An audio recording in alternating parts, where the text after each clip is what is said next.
আল্লাহর নবী সাল্লাল্লাহু আলাইহি ওয়াসাল্লামের কাছে ভাইরা আমার মৃত্যুর কথা জিজ্ঞাসা করলে রাসূল বললেন মৃত্যুটা কেমন কষ্ট, মৃত্যুর কষ্ট রাসূল বললেন। ভাইরা আমার হযরত জিবরিল আমিন আলাইহিস সালাতু ওয়াস সালাম রাসূলের কাছে এমন সময় হযরত আজরাইল আলাইহিস সালাতু ওয়াস সালাম এসে জিবরিল আমিনকে বললেন ভাই আল্লাহর নবীর কাছে একটুখানি অনুমতি নাও, আমি আল্লাহর নবীর কাছে একটু সাক্ষাৎ করব।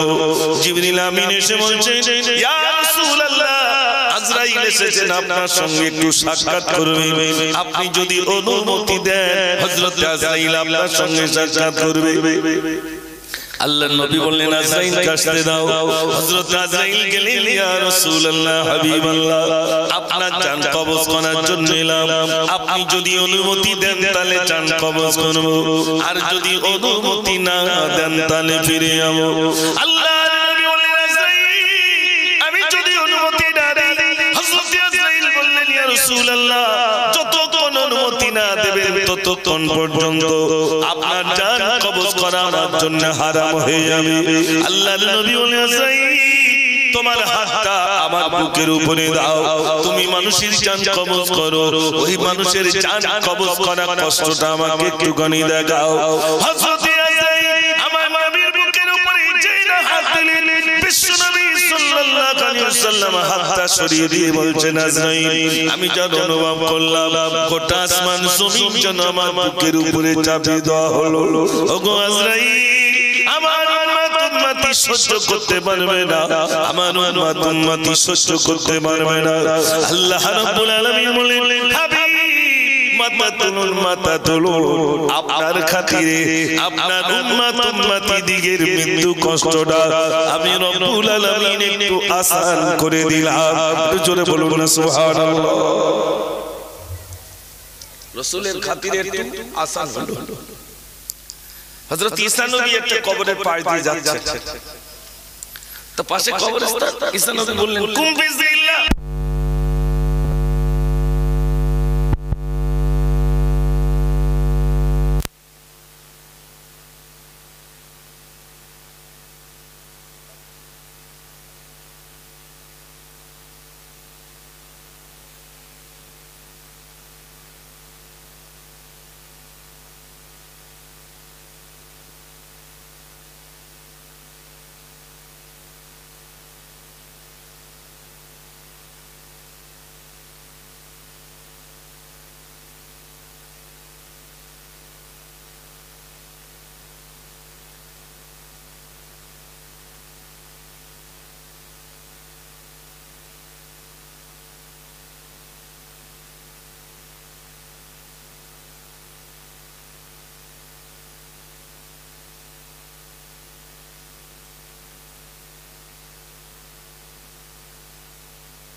যারা আপনার খ্রিস্টানেরা ওরা ভাবে যে যিশুকে শুলের উপরে চড়ানো হয়েছে, কিন্তু আল্লাহ তাআলাকে তুলে নিয়েছিলেন। তো ঈসা নবীকে জিজ্ঞাসা করছেন, ঈসা নবী জিজ্ঞাসা করছেন তোমার ইচ্ছা আছে দুনিয়া কিছুদিন থাকো? তো বলছে আজরাইল আসবে না তো? তো আজরাইল আসলে অসুবিধা কি? ওই তুমি আজরাইলের ঘানি পড়ুনি, আমি পড়েছি। শত শত বছর ধরে আমার জান কবজ করা হয়েছিল, এখনো পর্যন্ত তার দরদটা দিয়েছে। ও ভাই শত শত বছর ধরে জান কবজ করেছে, তার দরদ এখনো রয়েছে, তাই বলছে আজরাইল আসবে না তো? চিন্তা করে যারা মরে গেছে তারা তো গেছে, কিন্তু আমাদের তো যেতে হবে না, হবে না। তারা তো একটা কষ্ট পেয়ে গেছে, কিন্তু আমার তো যেতে হবে।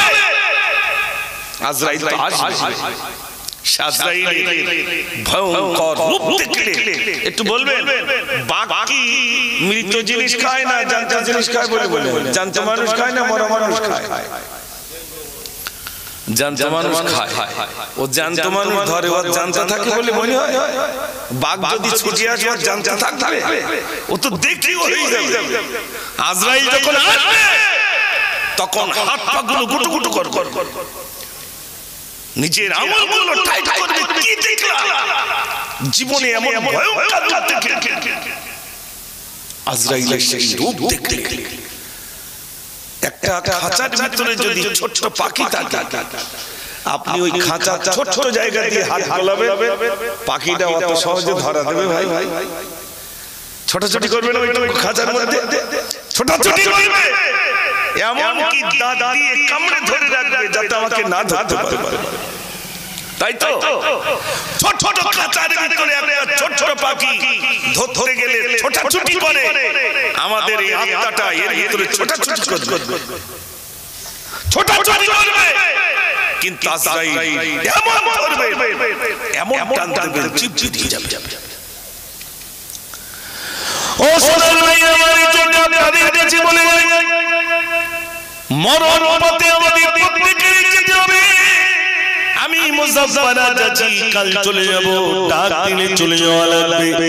আল্লাহ জন্য বলছেন, ইয়া আইয়ুহাল্লাযীনা আমানু তাকুল্লাহা হাক্কা তুকাতিহি ওয়া লা তামুতুন্না ইল্লা ওয়া আনতুম মুসলিমুন। আল্লাহ রাব্বুল আলামিন বলেন, তোমরা আমাকে ভয় করো আর প্রকৃত মুসলমান হয়ে তবে মৃত্যুবরণ করো। আল্লাহ রাব্বুল আলামিন বলে প্রকৃত মুসলমান হয়ে তবে মৃত্যুবরণ করতে বলেছেন আল্লাহ। আমাদের দিকে একটা সিস্টেম আছে, দেখবেন মানুষ যেই মরে যায়, মেয়েরা তাড়াতাড়ি একটা চট বসায়, কান্নার মজলিস তৈরি করে। আপনারা কি করেন নাকি? যেই মারা যাবে মেয়েরা একটা কান্নার বেশ গোল টেবিল তৈরি করে, 10-12 জন 15 জন এক জায়গায় জড়ো হয়ে হাত চাপড়ে চাপড়ে কাঁদে আর বলে, আল্লাহ দেখে দেখে আঙ্গা মুজাফফরের তালি গজল বলবে কেরা? আল্লাহ নারাজ হবে না খুশি হবে? নারাজ হয়ে যাবে। আল্লাহর জিনিস আল্লাহ লিখে নিয়েছেন, এতে আপনার কি? আল্লাহ লিখে নিয়েছে মরণ আসবে, মানুষের যেই মৃত্যু হয়ে যায় তার প্রথম বন্ধন দুনিয়া চলে যায়। দুনিয়াকে বলে, দুনিয়া কিসের জন্য চলে যাস? দুনিয়া বলবে, বোকা, তুই আমার জন্য পাগল ছিলি, আমি তোর জন্য পাগল ছিলাম না, দুনিয়া আগে চলে যায়। আল্লাহুম্মা সাল্লি আলা জেপিএল গুলো, জেপিএল গুলো বড় বড় وعلى آل سيدنا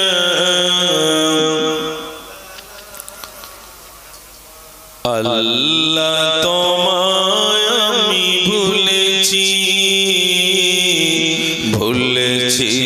তোমারই ঘর। আল্লাহ তোমায় আমি ভুলেছি তোমারই ঘর। জানি আমি মরিলে আসবে সজন, সবাই সেদিন হবে পার। আল্লাহ তোমায় আমি ভুলেছি তোমারই ঘর। আল্লাহুম্মা সাল্লি আলা, সবাই পড়ো, মাওলানা মুহাম্মদ ওয়া আলা আলি সাইয়্যিদিনা।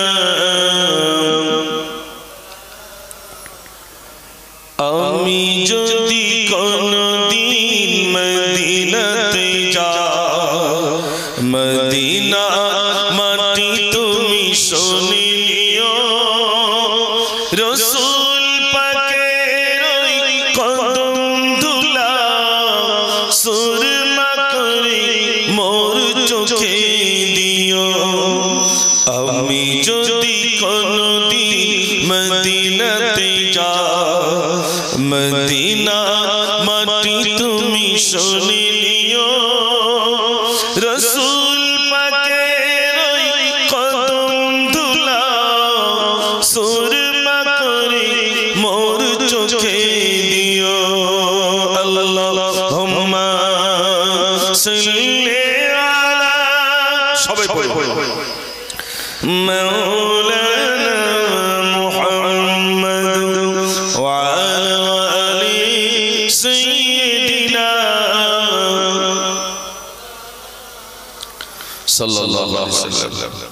সম্মানিত আজকে সভা স্বনামধন্য সভাপতি সাহেব, বিশেষ করে আমার পূর্ববর্তী বক্তা জনাব হাফেজ মাওলানা মুহতারাম রবিউল ইসলাম সাহেব, সামনে উপবিষ্ট জ্ঞানপিপাসু দিনদার ইমানদার আল্লাহ ওয়ালা বাবাজির ও ভাইরা, আল্লাহ সুবহানাহু ওয়া তাআলার প্রতি প্রশংসা যে আল্লাহ আমাদেরকে দুনিয়ার সমস্ত কর্ম থেকে দূরে রেখে তার পূত পবিত্র ধর্মসভায় বসার মতো, শোনার মতো, বলার মতো আল্লাহ সুযোগ করে দিয়েছেন। সেই মহান স্রষ্টার প্রতি শুকর আদায় করি। সবাই সমস্বরে ভক্তি ভরে প্রাণ ভরে উচ্চ আওয়াজে বলি আলহামদুলিল্লাহ। এটা সবাই মিলে বলুন আলহামদুলিল্লাহ। কেউ যদি জিজ্ঞেস করে ভাই কেমন আছেন কি বলবেন?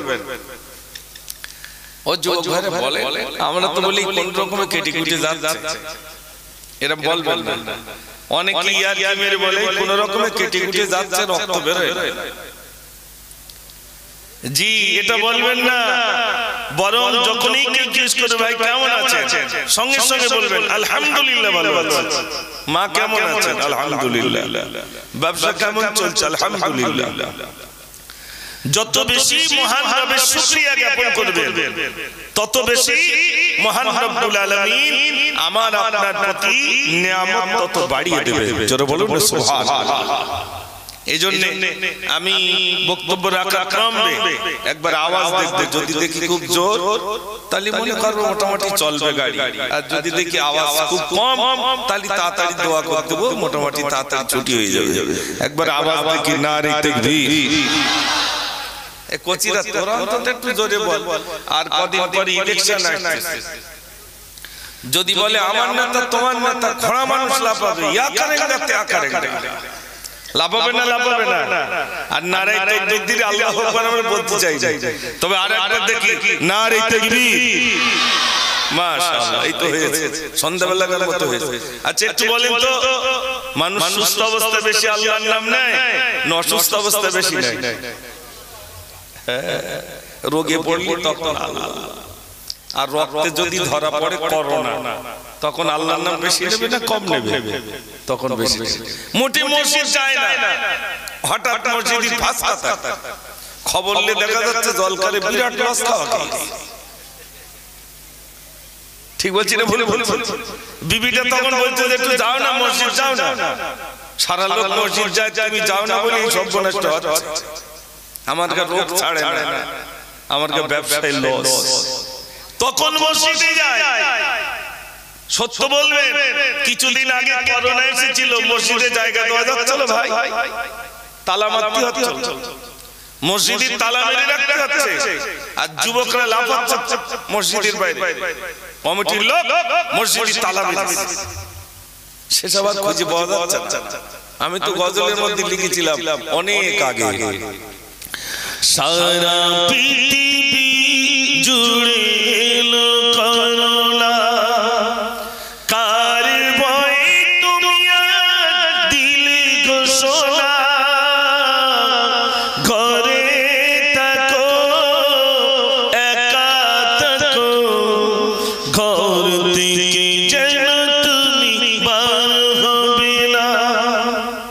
করোনা এসেছে, আপনাদের এই চাঁদপুরিতে আমি পাকাটি কালেকশন করতে এসেছি, মনে আছে আপনাদের? এখান থেকে পাকাটি লিখেছি মালগাছা মাদ্রাসার জন্য, চাঁদপুর থেকে। আর এই মাঠে টাটে তো আল্লাহর ইচ্ছা, কোনো মাঠ বলতে পারবে না যে মুজাফফর আসে। সব জমির উপর মোটামুটি আসে, দেবড়ে কড়াই হতো না, আল্লাহর ইচ্ছায় ওই তো বসে বসে আসর বাদ থেকে মাগরিব পর্যন্ত খাওয়া, মানে না বলেছি খাওয়া মতো হতো। বাপজিরা সব চাষ করতেন তো, ঠিক বলছি তো আমি নাকি? মাশাআল্লাহ। আমি আপনাদের এলাকা, অসুবিধা নেই ইনশাআল্লাহ। আলোচনা বেশিক্ষণ হবে না, খুব তাড়াতাড়ি ইনশাআল্লাহ ইতি হয়ে যাবে।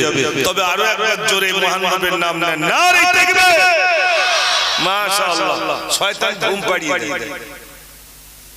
এই দেখবেন সারা রাত তাস খেলবে, ঘুম আসবে, একটু জোরে কথা বলে, তার সারা রাত তাস খেলবে, হঠাৎ মুয়াজ্জিন বলবে আসসালাতু খায়রুম মিনান নাওম। তাস যারা খেলবে বলতে আরে আযান দিচ্ছে তো, ঠিক বলছি না ভুল বলছি?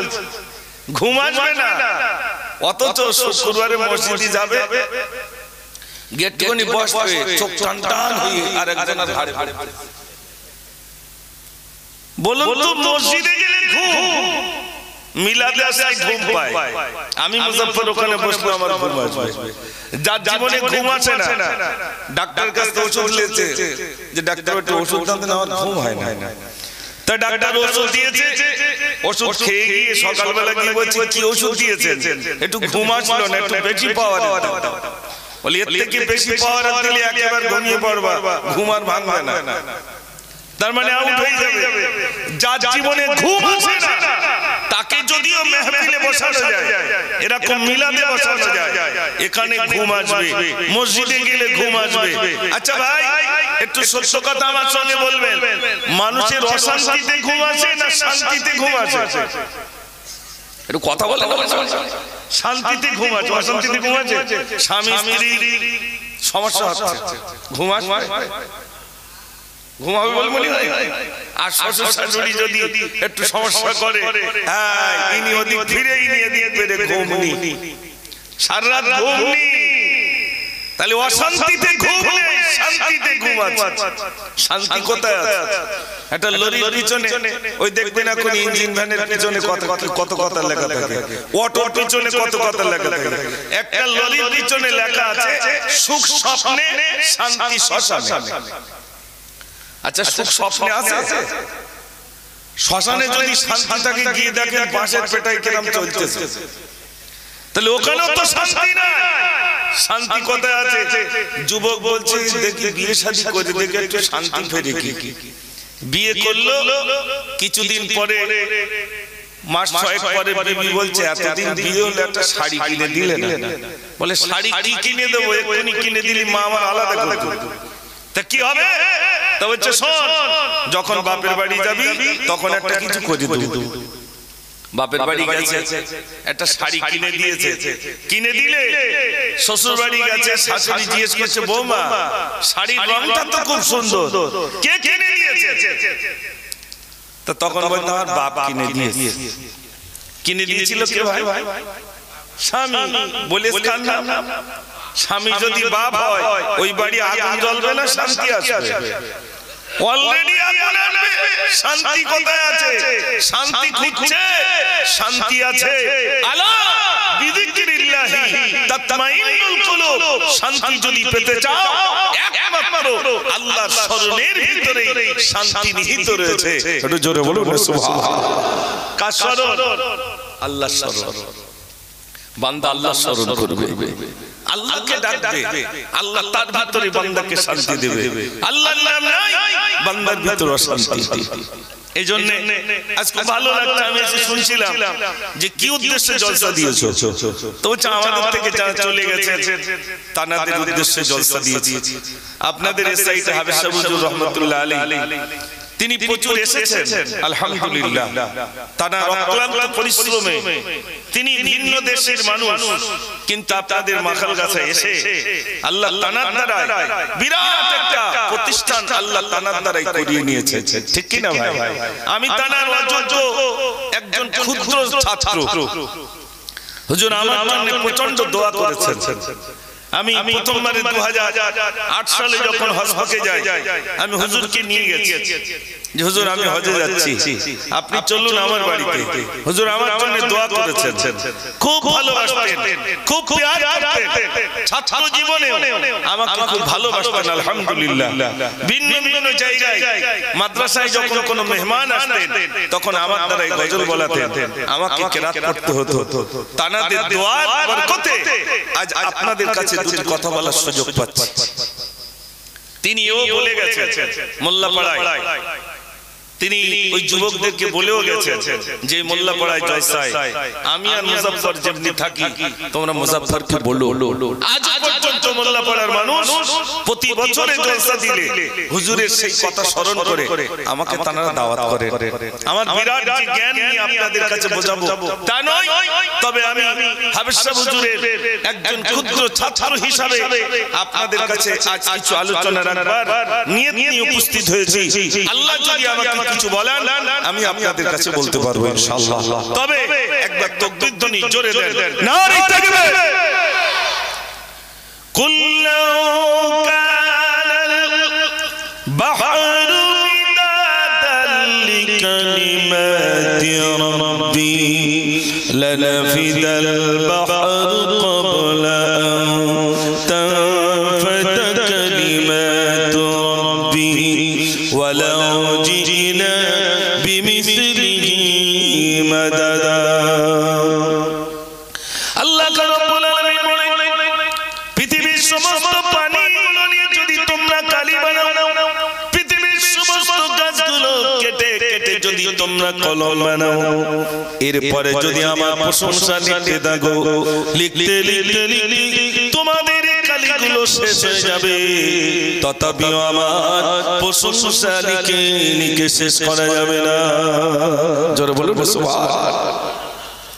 আল্লাহ রাব্বুল আলামিন আমার সাত সমুদ্রের পানিগুলো যদি তোমরা ডবল বানাও, ডবল বানানোর পরে যদি পুনরায় তোমরা কালি বানাও, কালি বানানোর পরে যদি আমার প্রশংসা লিখতে থাকো, লিখতে লিখতে লিখতে তোমাদের কালিগুলো শেষ হয়ে যাবে, তথাপিও আমার প্রশংসা লিখে লিখে শেষ করা যাবে না। একটু জোরে বলুন না সুবহানাল্লাহ। আল্লাহ প্রশংসা করে শেষ করা যাবে না। সুবহানাল্লাহ তো বলতে বললে তারপর সুবহানাল্লাহ বলবো। সুবহানাল্লাহ বললে লাভটা শুনে, একবার সুবহানাল্লাহ বললে জান্নাতে আমার আপনার জন্য একটা গাছ রোপণ করা হবে। এবার একটু বলুন না সুবহানাল্লাহ। জবরদস্ত আল্লাহর ওলি একটা কবরের পাশ দিয়ে যাচ্ছেন, কাশ্মীর ভিতরে দেখছেন কবরের ভিতরে আল্লাহর একজন বান্দা বসে বসে কোরআন শরীফ পড়ছে। ভাই আমার তিনি সালাম দিলেন, আসসালামু আলাইকুম, উত্তর চলে এলো ওয়ালাইকুম আসসালাম। কতদিন ধরে কবরে কোরআন শরীফ পড়েন? বলছে কবরে কতদিন ধরে কবরে কোরআন শরীফ পড়ি আমি জানি না, তবে আমি কবরে শিশে এক খতম নয়, দুই খতম নয়, বরং আমি ৭০,০০০ খতম পড়েছি। আমার ৭০,০০০ খতম বিক্রি করে দেব। কাকে বিক্রি করবে? বলছি দুনিয়ায় বেঁচে থাকা বান্দা একবার সুবহানাল্লাহ বলবে, ওই সুবহানাল্লাহ সওয়াবটা যদি আমাকে দিয়ে দেয়, বিনিময়ে আমি তাকে ৭০,০০০ খতম দিয়ে দেব। একবার সুবহানাল্লাহ বললে এত সওয়াব। ভাইরা বুঝি না আমরা আল্লাহ রাব্বুল আলামিন এই জন্য বান্দাকে বলছে, বান্দারে আমাকে ডাকো, আমি গোলাম আল্লাহ। আল্লাহ রাব্বুল আলামিন বান্দাকে উদ্দেশ্য করে বলছেন, ইন্না ফি খালকিস সামাওয়াতি ওয়াল আরদ। বান্দা এই আসমান, নিশ্চয়ই আসমান, এই চন্দ্র সূর্য, এই সব জ্ঞানী মানুষের নিদর্শন, এগুলো দেখে আমার বান্দা নির্ণয় করবে তাহলে আমার আল্লাহ কত মহান। একটু জোরে বলুন না সুবহানাল্লাহ। আল্লাহ আমাদেরকে সৃজন করেছেন, তৈরি করেছেন। আল্লাহ রাব্বুল আলামিন বলেন, আমি আসমান তৈরি করলাম, বললাম কুন ফায়াকুন, হয়ে গেল। জমিন তৈরি করলাম, বললাম কুন ফায়াকুন, হয়ে গেল। পাহাড় তৈরি করলাম, ওয়াল জিবালা আওতাদা, পাহাড়কে বানালাম। আল্লাহ রাব্বুল আলামিন বলেন, পাহাড়কে বানালাম, বললাম কুন ফায়াকুন, হয়ে যাও, হয়ে গেল। আমি যা কিছু তৈরি করলাম শুধু বললাম কুন ফায়াকুন, হয়ে যাও, হয়ে গেল। কিন্তু যখন মানুষ তৈরি করলাম, কুন ফায়াকুন দিয়ে আমি তৈরি করে নাই, বরং আমার কুদরতি হাতে আমি আমার বান্দাদেরকে বানালাম। সবথেকে সুন্দর করে আল্লাহ তৈরি করেছে। আর আল্লাহ বলেছে, আমি দুটো জাতিকে তৈরি করেছি, একটা হলো জিন আর একটা হলো ইনসান। এই দুজনকে, এই দুটো জাতিকে, এই দুটো সম্প্রদায়কে তৈরি করেছে আমার ইবাদত করার জন্য। কিসের জন্য ভাই? আল্লাহর ইবাদত, আল্লাহর বান্দাগি, আল্লাহর উপাসনা করার জন্য। আল্লাহ দুই সম্প্রদায়কে তৈরি করেছেন, একটা হলো জিন আর একটা ইনসান। মানুষ আর জিন জাতিকে আল্লাহ তৈরি করেছেন ইবাদতের জন্য। কে কেমন ইবাদত করে আসে, এটা হলো পরীক্ষার স্থল। 50 বছর, 60 বছর, 70 বছর, 80 বছর, এখানে যারা আছে 80 বছরের চাচা কেউ আছে? 80 বছর হয়েছে, 70 হয়ে গেছে, তা চেনা যাচ্ছে না, মনে হচ্ছে 100 বছর হয়ে গেছে। আমি মুজাফফর, আমার এই 47 বছর বয়স, আমার দাড়ি চুল পেকে গেছে, মাথার চুল পেকে গেছে। আল্লাহ রাসূল সাল্লাল্লাহু আলাইহি ওয়াসাল্লামের দাড়ি চুল মোবারক পেকে গেছে। সাহাবারা বললেন, ইয়া রাসূলুল্লাহ, আপনার দাড়ি চুল মোবারক পেকে গেছে। নবীজি বললেন, এটা আমার দাড়ি চুল পাকেনি, এটা আমার মৃত্যুর চিঠি এসেছে। আর আমাদের চুল পেকে গেলি বলে, ভাই চুল পেকে যাচ্ছে, তাহলে গ্যাস হচ্ছে, তো এইজন্য পেকে যাচ্ছে। গ্যাস হচ্ছে কি পিয়ন চিঠি দিয়ে যাচ্ছে, খবর পিয়ন চিঠি দিয়ে যাচ্ছে, তৈরি হও, সাবধান, ডাক আসলেই চলে যাওয়া লাগবে। যেই ডাকবো দুনিয়ার কেউ ধরে রাখতে পারবে না, পারবে না নাকি? এই আমি মুজাফফর এসেছি, আল্লাহ যদি এখন ডাকে, তা আপনারা যদি বলেন আজরাইল দাঁড়াও, তাহলে গজল শুরু করিনি, তা এখন লোবা ছাড়বে না কি ভাই? ছাড়বে না। ইন্দোনেশিয়ার একজন কারি সাহেব, তিনি কেরাত পাঠ করছিলেন স্টেজে, লক্ষ জনতার সামনে তিনি কেরাত পড়ছিলেন।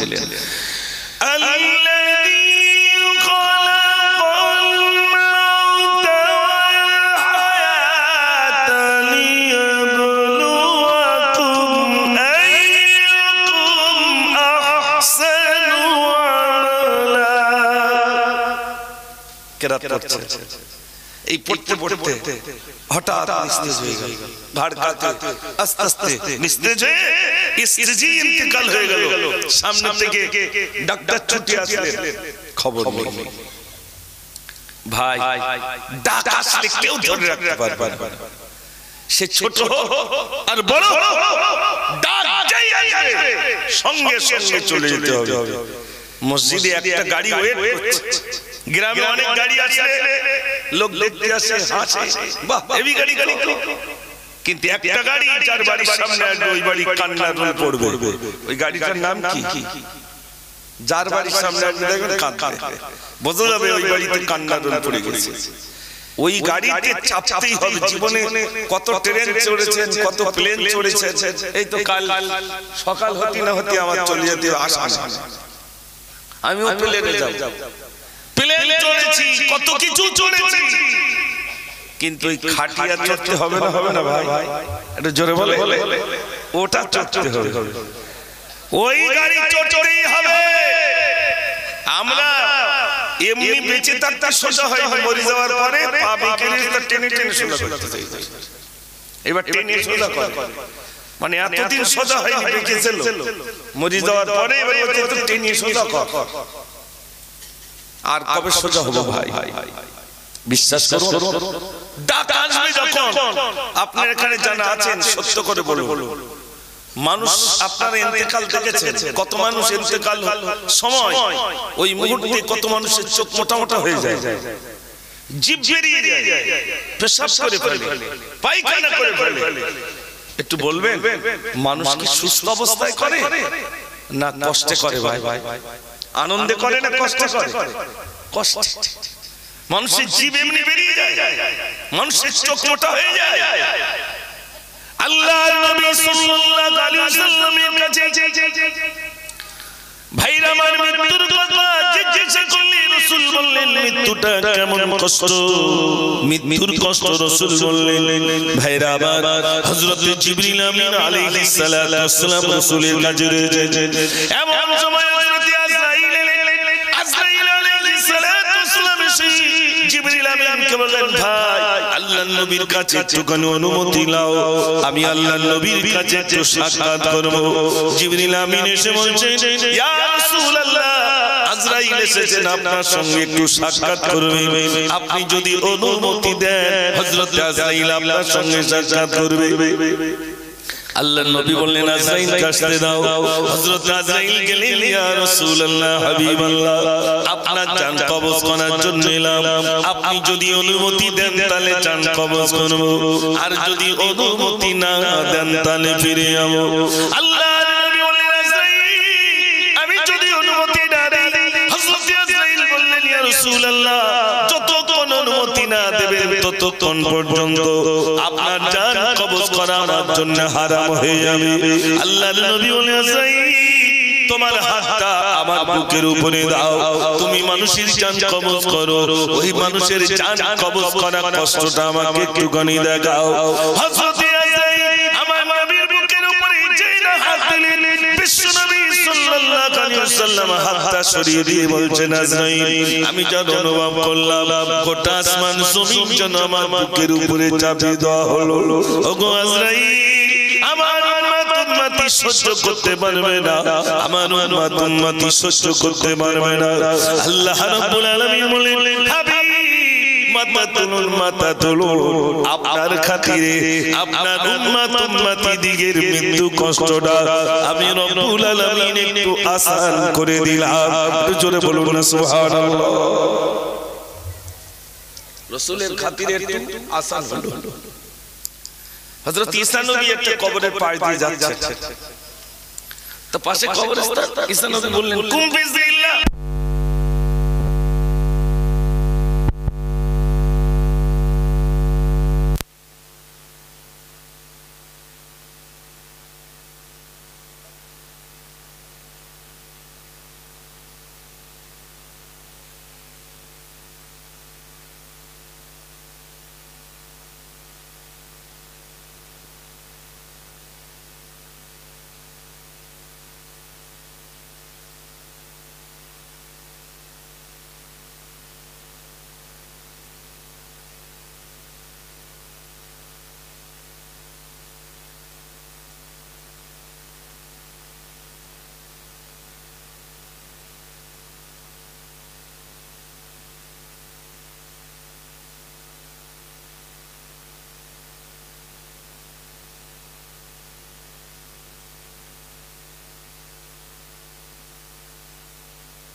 যারা আপনার খ্রিস্টানেরা ওরা ভাবে যে যিশুকে শুলের উপরে চড়ানো হয়েছে, কিন্তু আল্লাহ তাআলাকে তুলে নিয়েছিলেন।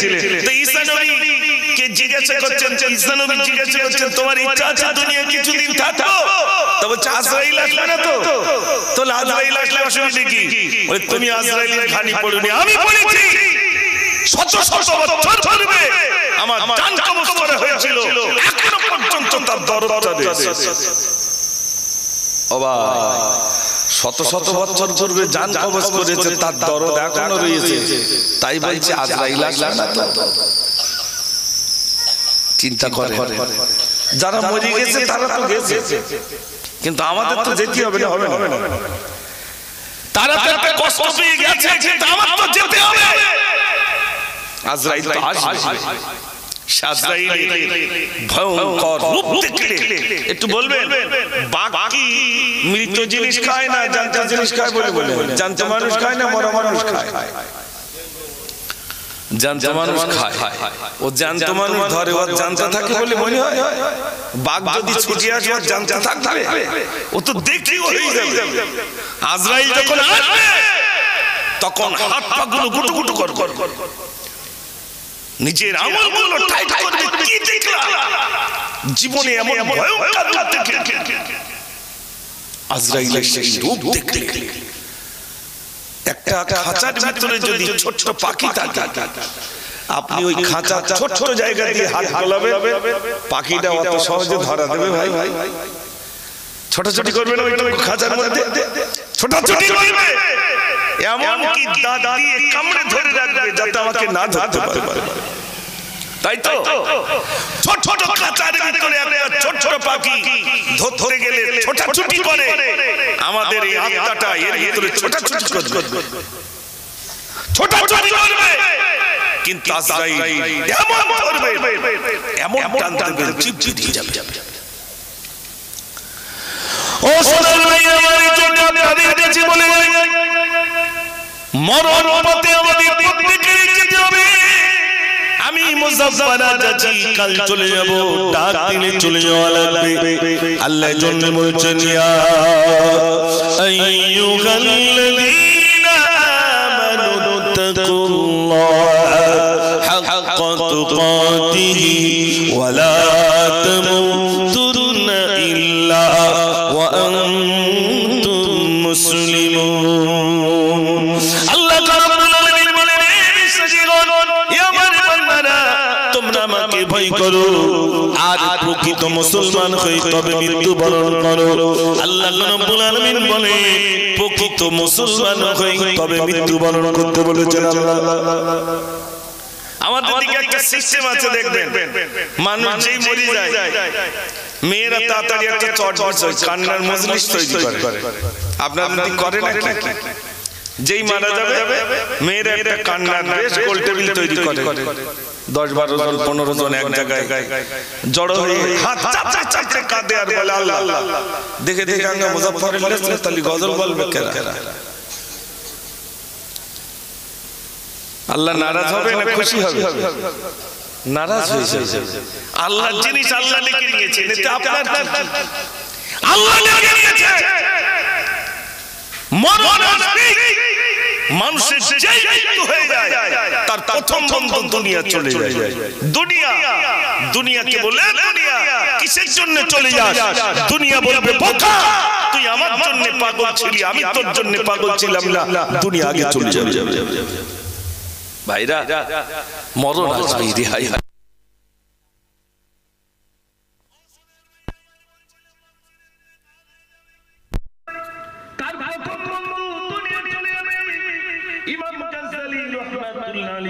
সম্পর্কে বললেন, কোন মানুষ যদি দুই কাঁধে পানি তেমনি করে ধরে, বলুন পানি থাকবে না পালাবে? কি হবে ভাই? পানি এরকম ধরলে পানি কি হবে? পালিয়ে যাবে, আমার আঙুলের ফাঁকা থেকে চলে যাবে। দুনিয়াকে কব্জা করার জন্য চেষ্টা করছেন, এই দুনিয়া চলে যাবে। আচ্ছা, পুরো যে মাঠটা যদি একজনের দেওয়া হয় বা টোটাল মাখালগাছে যদি একজনের দেওয়া হয়, বা মনে করুন চাঁচাউড়ি আছে, চাঁচাউড়ির যা জমি জায়গা আছে সব যদি একজনের দেওয়া হয়, মাখালগাছের কথা চিন্তা